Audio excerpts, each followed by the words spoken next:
इनका नाम तो राम था, किंतु भगवान शिव द्वारा प्रदत्त अमोघ परशु को सदैव धारण किए रहने के कारण ये परशुराम कहलाए। विष्णु के अवतार, शिव के परम भक्त, जिन्हें शिव की कृपा से विशेष परशु प्राप्त हुआ। आज की प्रस्तुति में बात करेंगे भगवान परशुराम की। विष्णु के छठे आवेश अवतार भगवान परशुराम, उनके विषय में हम नहीं कह सकते वो कितने वर्षों तक जिए, कितने वर्षों तक उन्होंने शासन किया। त्रेता और द्वापर युग से अमर हैं। परशुराम जी का उल्लेख रामायण, महाभारत, भागवत पुराण और कल्कि पुराण में भी मिलता है। भगवान परशुराम के जन्म से संबंधित कथा। प्राचीन काल में कन्नौज में गांधी नाम के एक राजा थे, उनकी सत्यवती नाम की एक रूपवान कन्या थी। गांधी ने सत्यवती का विवाह भृगुनंदन ऋषि रचिक के साथ किया। विवाह के पश्चात ऋषि भृगु ने आकर अपनी पुत्र वधू को आशीर्वाद दिया और वर मांगने को कहा। इस पर सत्यवती ने ससुर को प्रसन्न देखकर अपने तथा अपनी माता के लिए पुत्र की याचना की। सत्यवती की याचना पर भृगु ऋषि ने सत्यवती को 2 चरु पात्र देते हुए कहा कि तुम और तुम्हारी माता ऋतु स्नान कर चुकी हो। तुम्हारी माँ पुत्र की इच्छा लेकर पीपल का आलिंगन करें और तुम गूलर का आलिंगन कर और फिर मेरे द्वारा दिए गए इन चरु पात्र का सावधानी से अलग अलग सेवन करना।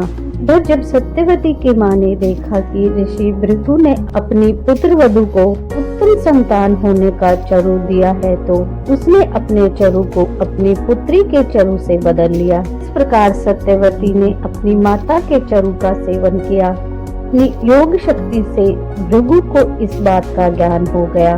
उन्होंने अपनी पुत्र वधू से कहा कि पुत्री, तुम्हारी माता ने तुम्हारे साथ छल करके तुम्हारा चरु पात्र बदल दिया, इसलिए अब तुम्हारी संतान ब्राह्मण होते हुए भी क्षत्रिय सा व्यवहार करेगी और तुम्हारी माता की संतान क्षत्रिय होकर भी ब्राह्मण सा आचरण करेगी। इस पर सत्यवती ने भृगु से विनती की, अनुनय विनय ने किया कि मेरा पुत्र ब्राह्मण का ही आचरण करे, भले मेरा पुत्र क्षत्रिय से आचरण वाला हो।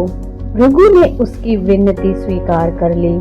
समय आने पर सत्यवती के गर्भ से जमदाग्नि पैदा हुए। जमदाग्नि अत्यंत तेजस्वी थे और बड़े होने पर उनका विवाह परसेनजीत की कन्या रेणुका से हुआ। रेणुका के 5 पुत्र हुए, जिनके नाम थे रुक्मवान, सुषेण, वसु और विश्वावसु और परशुराम। भगवान परशुराम का जन्म बैसाख शुक्ल पक्ष की तृतीया तिथि को हुआ। अब जानते हैं भगवान परशुराम का नाम परशुराम कैसे रखा गया। बचपन में भगवान परशुराम को उनके माता पिता राम कहकर बुलाते थे। जब वे कुछ बड़े हुए तो उनके पिता जमदाग्नि ने उन्हें हिमालय पर जाकर भगवान शिव की आराधना करने को कहा। पिता की आज्ञा से राम ने ऐसा ही किया। उनके भक्ति तप से प्रसन्न होकर भगवान शिव ने दर्शन दिए, असुरों के नाश का आदेश दिया। राम ने अपना पराक्रम दिखाया और असुरों का नाश हो गया। इससे प्रसन्न होकर भगवान शिव ने उन्हें परशु नाम का एक फरसा दिया, इसलिए वह राम से परशुराम हो गए। परशुराम ने क्यों अपनी माता का ही सिर काटा? यह कथा काफी प्रचलित है कि भगवान परशुराम ने अपनी माता और भाइयों का वध किया था। उन्होंने ऐसा क्यों किया, ये बहुत कम लोग जानते हैं। एक बार जमदाग्नि ऋषि ने अपनी पत्नी रेणुका को जल लाने के लिए भेजा। नदी पर चित्ररथ अप्सराओं के साथ जल विहार कर रहे थे। यह देख रेणुका कुछ समय वहीं रुक गई और उसके मन में विकार उत्पन्न हो गया और यज्ञ का समय भी व्यतीत हो गया। और जमदाग्नि ऋषि ने अपनी दिव्य दृष्टि से ये सब जान लिया। उन्होंने रेणुका से कहा कि तुमने घोर पाप किया है। जमदाग्नि ऋषि ने अपने 4 पुत्रों को अपनी मां का गला काटने का आदेश दिया, लेकिन मातृ प्रेम के कारण 4 भाइयों में से उन्हें किसी ने नहीं मारा। इतने में ही जब परशुराम वहां पहुंचे तो जमदाग्नि ऋषि ने उन्हें माता और 4 भाइयों का वध करने का आदेश दिया। भगवान परशुराम ने आदेश के मुताबिक अपनी माता और चारों भाइयों का सर काट दिया। जमदाग्नि ऋषि परशुराम की पितृभक्ति सन्न होकर वरदान मांगने को कहा तो परशुराम ने कहा कि उनकी माता और भाई फिर से जीवित हो जाएं और उन्हें इस घटना के बारे में कुछ भी याद न रहे। उनके पिता ने अपने तपोबल से ऐसा ही किया। अब देखते हैं भगवान परशुराम ने क्यों 21 बार क्षत्रियों का विनाश किया। भगवान परशुराम युद्ध लड़ने में माहिर थे और उनके बारे में प्रचलित है कि उन्होंने 21 बार है वंशी क्षत्रियों का नाश कर दुनिया को पाप मुक्त किया था। कथा के अनुसार एक बार है वंशी कार्तवीर्य जमदाग्नि ऋषि के आश्रम में आए। वहां आकर उनके स्वागत से काफी प्रसन्न हुए।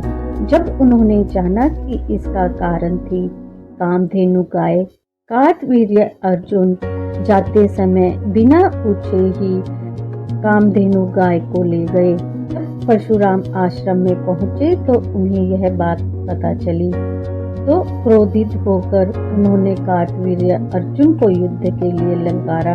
परशुराम जी ने कार्तवीर्य अर्जुन की हजार भुजाओं को काटकर उनका वध कर दिया। इसके बाद इस घटना का बदला लेने के लिए कार्तवीर्य के पुत्रों ने परशुराम की अनुपस्थिति में उनकी माता रेणुका और उनके पिता जमदाग्नि का वध कर दिया। इस घटना से परशुराम जी ने क्रोधित होकर प्रतिज्ञा की कि वे है वंशी क्षत्रियों का पृथ्वी से नाश कर देंगे। उन्होंने 21 बार है वंशी क्षत्रियों का विनाश किया और वे युद्ध में केवल गर्भवती महिलाओं को ही छोड़ते थे।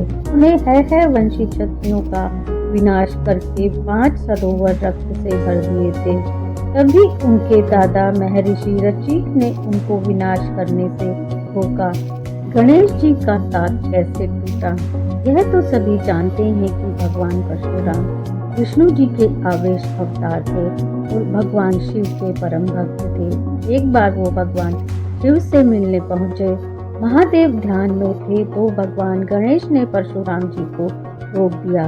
इससे परशुराम इतने नाराज और क्रोधित हो गए कि गणेश जी और उनके बीच युद्ध हो गया और इस युद्ध के दौरान भगवान परशुराम के फरसे के वार से गणेश जी का दांत टूट गया। तभी से गणेश जी एक दंत कहलाए और मान्यता के अनुसार उसी टूटे दांत से गणपति जी ने महाभारत लिखी थी। प्रभु श्री राम और परशुराम का आमना सामना। जब प्रभु श्री राम और भगवान परशुराम जी आमने सामने आए तो क्या हुआ। रामायण काल का एक प्रसंग बहुत ही चर्चित है। जब भगवान राम माता सीता के स्वयंवर में गए, वहां उनसे प्रत्यंचा चढ़ाते हुए भगवान शिव का धनुष टूट गया। धनुष टूटने की टंकार सुनकर भगवान परशुराम भी वहां पहुँचे। यह धनुष भगवान परशुराम के गुरु शिव का था, इसलिए उन्हें क्रोध आ गया। भगवान राम और लक्ष्मण पर क्रोधित हो गए। मन से तो उनका संवाद विवाद के रूप में बदल गया। फिर जब भगवान विष्णु के सारंग धनुष से भगवान राम ने वान का संहार किया तो परशुराम जी ने भगवान राम की वास्तविकता को जान लिया। उस समय भगवान राम ने भगवान परशुराम को एक चीज देते हुए कहा कि इसे कृष्ण अवतार तक संभाल कर रखें। भगवान राम ने भगवान परशुराम को अपना सुदर्शन चक्र सौंपा था। कृष्ण अवतार के समय जब भगवान कृष्ण ने गुरु संदीपनी के आश्रम में शिक्षा ग्रहण की तो वहां आकर परशुराम जी ने उन्हें सुदर्शन चक्र सौंपा था। यह भी कहा जाता है कि महाभारत युद्ध के प्रसिद्ध पात्रों भीष्म, गुरु द्रोण और कर्ण को ही परशुराम जी ने युद्ध विद्या सिखाई थी। जब परशुराम जी अपने जीवन भर की कमाई ब्राह्मणों को दान कर रहे थे तो द्रोणाचार्य उनके पास पहुँचे और तब तक वे सब कुछ दान कर चुके थे। परशुराम ने दया भाव से द्रोणाचार्य को कोई भी अस्त्र शस्त्र चुनने के लिए कहा। तब चतुर द्रोणाचार्य ने कहा कि मैं आपके सभी अस्त्र शस्त्र उनके मंत्रोच्चारण सहित चाहता हूँ ताकि जब भी उनकी आवश्यकता हो उनका प्रयोग किया जा सके। परशुराम जी ने कहा एवं अस्तु, अर्थात ऐसा ही होगा। से द्रोणाचार्य शास्त्र विद्या में निपुण हो गए। दानवीर कर्ण भी परशुराम जी के ही शिष्य थे। भगवान परशुराम केवल ब्राह्मणों को ही शस्त्र शिक्षा का परीक्षण देते थे और कर्ण तो सूतपुत्र था, ब्राह्मण नहीं। तो जब परशुराम जी को यह पता चला तो उन्होंने श्राप दिया कि जब तुम्हें इस विद्या की आवश्यकता होगी तब तुम सारा शस्त्र ज्ञान भूल जाओगे। इसीलिए कर्ण अर्जुन के सामने हार गए थे और अंत में उन्होंने एक अश्वमेध यज्ञ किया और सप्तद्वीप युक्त पृथ्वी को महर्षि कश्यप को दान कर दिया और खुद ऋषिश्रेष्ठ महेंद्र पर्वत पर तपस्या के लिए चले गए। महेंद्र पर्वत आज के उड़ीसा राज्य में स्थित है। ऐसा कहा जाता है कि भगवान परशुराम आज भी यहाँ हैं। कल्कि पुराण के अनुसार भगवान विष्णु के 10वें अवतार कल्कि के गुरु भगवान परशुराम होंगे और उन्हें युद्ध और अस्त्र शस्त्र की शिक्षा देंगे। वे ही कल्कि को भगवान शिव की तपस्या करके उनके दिव्य अस्त्र प्राप्त करने के लिए कहेंगे। ऐसी ही जानकारी पाने के लिए चैनल को सब्सक्राइब करें, वीडियो को लाइक शेयर करें, कमेंट डाउन जय Hari Vishnu. Thank you for watching.